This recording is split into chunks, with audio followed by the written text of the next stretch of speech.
I'm Julia Nahmod. And I'm Julia Nahmod. Milken Video News starts now.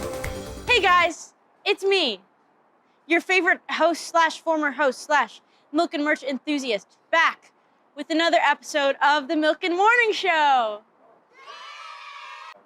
I'm in a sukkah now. Today, during lunch, Girl Talk will be meeting in front of the Garen to discuss the Barbie movie and its impacts on women. Very awesome. And in the Wildcat Plaza, which I am 99% sure is a made-up place, there will be arts and crafts. So much fun. And now some rabbinic wisdom slash Mr. Herstein and Rabbi about Sukkot. So Sukkot is one of my favorite holidays, and it often reminds me of how important it is to be aware of what is going on around us, because we're outside, but in the sukkah. And that being inside, but yet outside at the same time, I think is a good reminder that there's a lot out there. And we have to be aware of the fact that we are vulnerable at times. The sukkah protects us in some ways, but leaves us very vulnerable in others. And we should be aware of our own vulnerabilities as well as those of others to be more sensitive to what they might need. One of the things that I love most about this whole holiday of Sukkot is the notion of welcoming guests, of opening up our doors, so to speak, to let people in, to gather together and to share pieces of ourselves with them.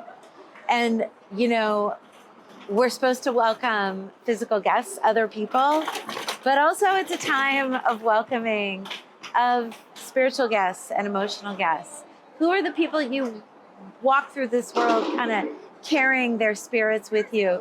Who inspires you? Welcome those people into your life, whether you're in a sukkah or you're outside of a sukkah. That's what this holiday brings for me. Sukkot, Zman Simchatenu, the time of our joy. First of all, it reminds me to acknowledge the source or the sources of my blessing. Secondly, Zman Simchatenu, the time of our joy, reminds me of a quote which we actually used at our wedding, which was, in the world to come, you'll be held accountable for every legitimate pleasure, underline legitimate, that you were offered in this world and passed up. In order to learn the rules of what constitutes a sukkah, how many walls, the rules of the schach, the ceiling. Obviously, we had to make graham cracker sukkot, a classic favorite from from ancient times. Hey, no eating the marshmallows. That's not a sukkah. That's just a pile. All right, and with that, we're gonna get into some coverage of the sukkah. Yeah, let's interview some of the architects. We're gonna start with the Mamos. Mr. Mamos, what are you building? I am trying to build a sukkah, but it is kind of failing. Why is it failing? The icing isn't working very well. Is that the icing's fault or your fault? I'd say the icing. Blame it on the icing. Hi, Maddie. How's it going? It's going great. How are you doing, Miles? What are you building? We're building a sukkah.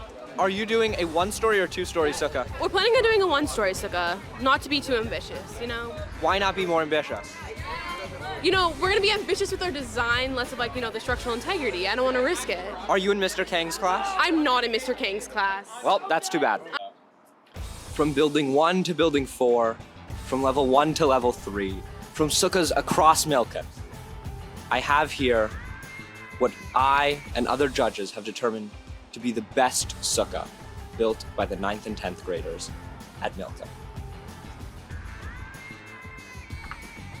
It's gorgeous, it's a piece of art, it's creative, it's colorful, it's structurally sound. Really, it's the best sukkah.